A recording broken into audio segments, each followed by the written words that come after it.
Hi everyone. For those of you that don't know me, my name is Allyson. I'm a senior recreation leader with the Town of Clarkstown Parks and Recreation Department. Today we're going to be having a little story hour or story time. I myself have 3 kids, so I read a lot with them. This is actually one of our favorite books. While it may not be appropriate for the season that we're in because it's a Halloween book, it is one of our very favorite books.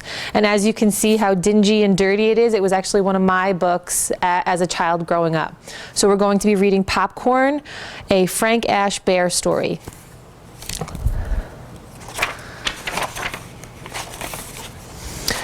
One fall night, Mama and Papa Bear went to a Halloween party and left Sam home alone. "Take good care of the house and we'll bring you a present."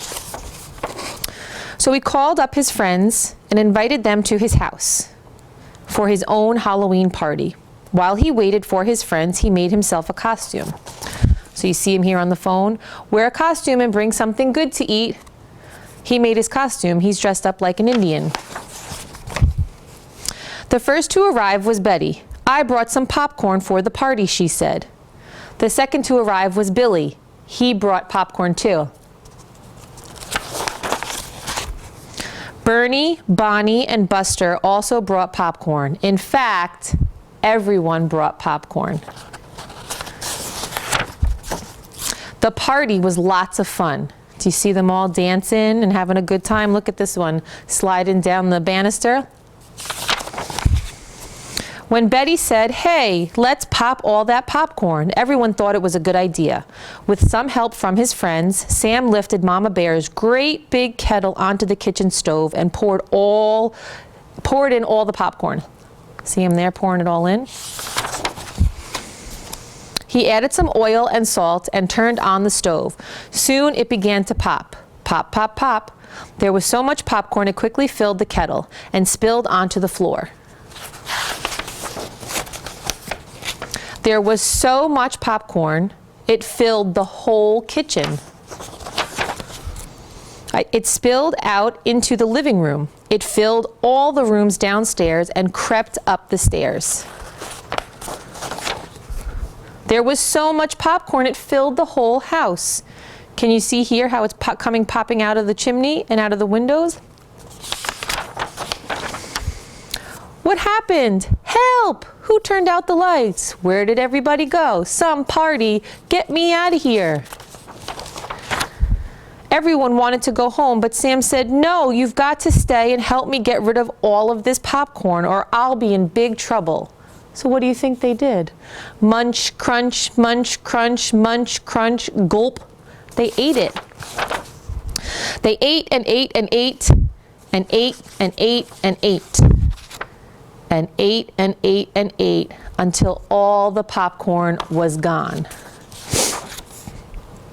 "I don't care if I ever see another piece of popcorn in my whole life," said Buster. "I feel like my stomach is going to burst," said Betty.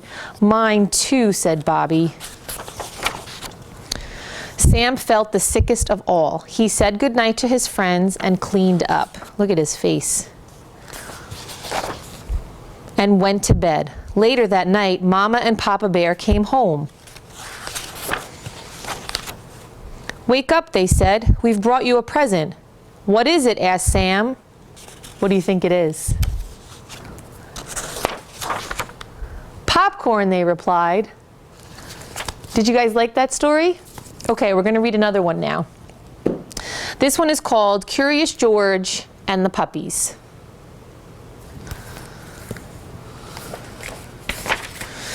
This is George. George was a good little monkey and always very curious. One day, George went for a walk with his friends, the man with the yellow hat. When they sat down to rest, they noticed a tiny kitten peeking out from under the bush. The kitten looked frightened. "Perhaps she is lost," said the man with the yellow hat. Together, he and George searched the park for the little kitten's owner, but the kitten was all alone. "This kitten is too young to be on her own," the man said. "We should take her to the animal shelter where they can care for her and find her a home." So George and the kitten and the man with the yellow hat drove to the animal shelter. The director of the shelter was glad to see them. "It was good of you to bring the kitten here," she said. We will be happy to take care of her. See here, it says animal shelter. And there's the director. George gave the kitten to the director. Then he and the man with the yellow hat walked inside. Come in, the director said, but watch where you step. We have a large litter of puppies, and one has gotten out of his cage. We're still looking for him, so please be careful. She closed the door quickly behind them. George had never been to an animal shelter before. Animals of all kinds were being cared for here. George saw bunnies, cats, turtles, and guinea pigs. He even saw a snake. But he didn't see any puppies. George, I need to sign some papers, said the man with the yellow hat. Please stay here and don't be too curious. Just as the man with the yellow hat left the room, George heard barking. Maybe it was the puppies. But where was it coming from? George was curious. He followed the barking noises and found a room full of dogs. There were yellow dogs, spotted dogs, sleek dogs, and fluffy dogs. There were quiet dogs and yappy dogs and even a dog without a tail. But where were the puppies? Then George saw a little wagging tail, then another, and another. Once George saw the puppies, he could not take his eyes off of them. He had to pet one. Here was a puppy. The puppy liked George. George wanted to hold the puppy. Slowly, he opened the door. Uh-oh, look what happened. But before George could even reach the puppy, the mother dog pushed the door open and was off like a shot. George tried to close the door after her, but the puppies were too fast. There was nothing George could do. Puppies were everywhere. Puppies hid under the desk. Puppies barked at bunnies. One puppy played with a telephone cord, and another climbed on top of a cage to watch the others get into mischief. Soon all the dogs were barking, the cats were meowing, and the bunnies rustled into the corner of their cages. Oh no, cried the director as she and the man with the yellow hat rushed into the room. Now all the puppies are out. The man with the yellow hat helped the director gather up the puppies and put them safely back in their cage. Soon all the animals settled down and were quiet. Except for one, who was still barking. It was the mother dog. What was she barking at? There was nothing here but a door. There must be something on the other side, thought George. He opened the door. It was the missing puppy. Everyone was happy to finally find the puppy. The director scooped him up and said, George, you certainly caused a ruckus, but if you hadn't let the puppies out, we might still be searching for this little one. Then she gave the puppies and their mother a snack. These puppies are now big enough to go live with families who will take care of them, she said. Do you want to take one home with you, George? George did. He's always getting into mischief, that curious George. Did you guys like that story? Okay, we have one more story. You all have heard of Dr. Seuss, right? So this one is called If I Ran the Zoo.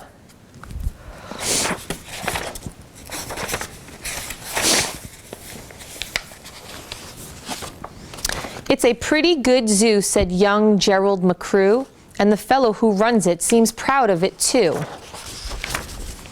But if I ran the zoo, said young Gerald McCrew, I'd make a few changes. That's just what I'd do. The lions and tigers and that kind of stuff they have up here now are not quite good enough. You see things like these in just any old zoo. They're awfully old-fashioned. I want something new. So I'd open each cage, I'd unlock every pen, let the animals go and start over again. And somehow or other, I think I could find some beasts of a much more unusual kind. A 4-footed lion's not much of a beast. One in my zoo will have 10 feet at least, 5 legs on the left and 5 more on the right. Then people will stare and they'll say, what a sight! This new keeper, Gerald's quite keen. That's the gold darnest lion I ever have seen. My new zoo, McGrew Zoo, will make people talk. My new zoo, McGrew Zoo, will make people gawk.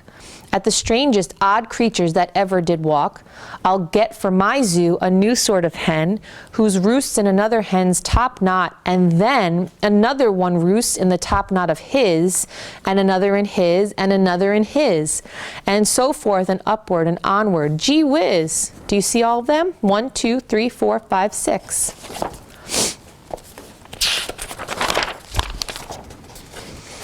But that's just a start. I'll do better than that. They'll see me next day in my zookeeper's hat, coming into my zoo with an elephant cat.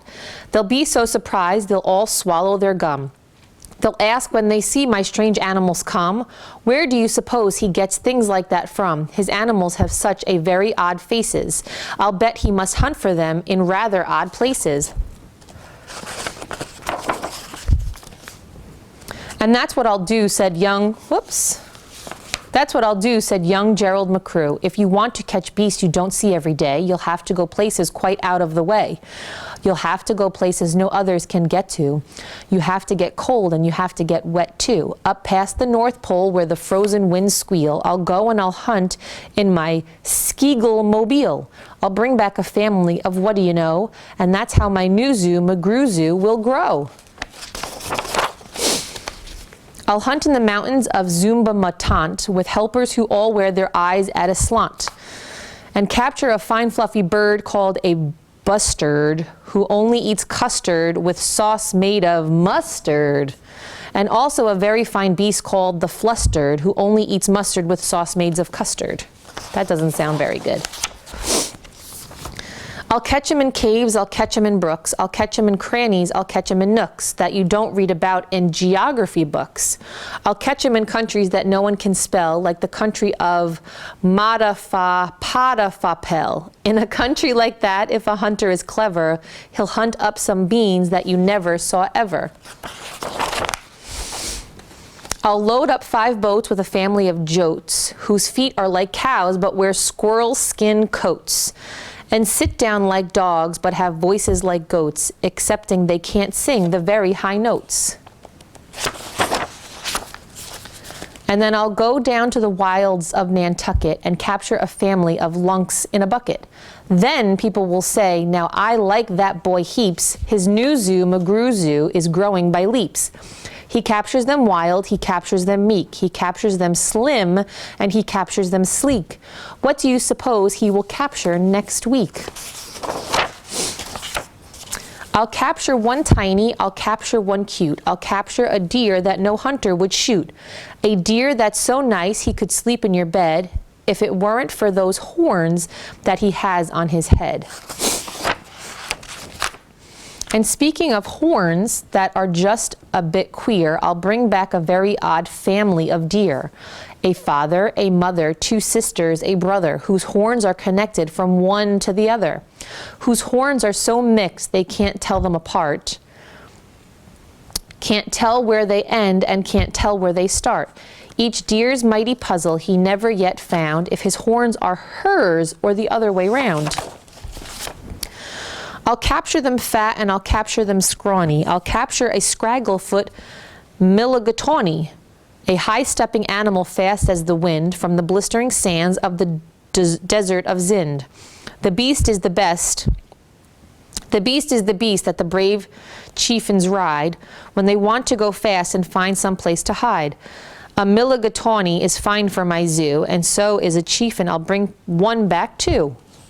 That was a tongue twister. In the far western part of southeast North Dakota lives a very fine animal called the iota, but I'll capture one who's even much finer in northeastern west part of South Carolina. When people see him, they will say, now by thunder, this new zoo, McGrew Zoo, is really a wonder. Most beasts are quite friendly, but still in some lands, some beasts are too dangerous to catch with bare hands. For those that are ugly and vicious and mean, I'll build a bad animal catching machine. It's rather expensive to build such a kit, but with a hunter can never get bit. A zoo should have bugs, so I'll capture a thwirl whose legs are snarled up in a terrible snarl. And then I'll go out and I'll capture some chugs. some keen shooter, mean shooter, bean shooter bugs. I'll go to the African island of Yurka and bring back a tizzle-top tufta mazurka, a kind of canary with quite a tall throat. His neck is so long if he swallows an oat. For breakfast the first day of April, they say, it has to go down such a very long way that it gets to his stomach the 15th of May.